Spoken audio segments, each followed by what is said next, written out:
સુરતમાં અશ્વિની કુમાર રોડ પર આવેલી સરસ્વતી વિદ્યાલયમાં આજે લાઇબ્રેરીમાં એસીમાં બ્લાસ્ટ સાથે આગ લાગી હતી, જેના પગલે અફરાતફરીનો માહોલ સર્જાયો હતો અને ત્યારબાદ સ્કૂલમાં તાત્કાલિક બાળકોને રજા પણ આપી દેવામાં આવી હતી।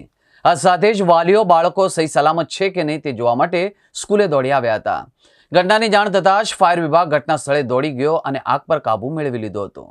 સુરતના અશ્વિની કુમાર રોડ પર ગૌશાળા સર્કલ પાસે આવેલી સરસ્વતી વિદ્યાલયમાં આજે સવારે 9:30 કલાકે લાઇબ્રેરીના એસીમાં બ્લાસ્ટ બાદ આગ લાગી હતી।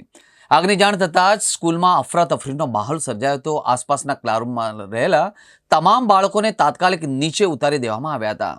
આ સાથે જ ફાયર વિભાગને પણ જાણ કરી દેવામાં આવી હતી અને સ્કૂલમાં રહેલી ફાયર સેફટી દ્વારા આગ પર કાબૂ મેળવવાના પ્રયાસો કરવામાં આવ્યા હતા। સુરત ફાયર વિભાગને જાણ કરવામાં આવતા જ ઘાસી શેરી કતાર ગામ અને કાપોદ્રાની ફાયર સ્ટેશનની ગાડીઓ તાત્કાલિક ઘટના સ્થળે પહોંચી ગઈ હતી।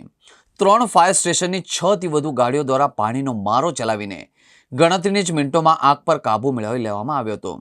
જો કે આગ લાગી હોવાની જાણ થતાં સ્કૂલ સંચાલકો દ્વારા સ્કૂલમાં બાળકોને રજા પણ આપી દેવામાં આવી હતી। આ સાથે જ નજીકમાં રહેલા વાલીઓને પણ જાણ કરી તેઓ સ્કૂલે દોડી આવ્યા હતા। સ્કૂલમાં આગ લાગી હોવાની જાણ થતાં જ વિદ્યાર્થીઓ પણ થોડાકમાં ડરનો માહોલ પણ જોવા મળ્યો હતો।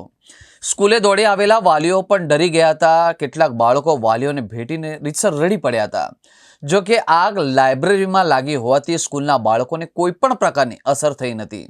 જ્યારે લાઇબ્રેરીમાં થોડું ઘણું નુકસાન થયું છે, વાલીઓ પણ પોતાના બાળકોને સુરક્ષિત જોઈને તેમણે પણ રાહતનો શ્વાસ લીધો હતો।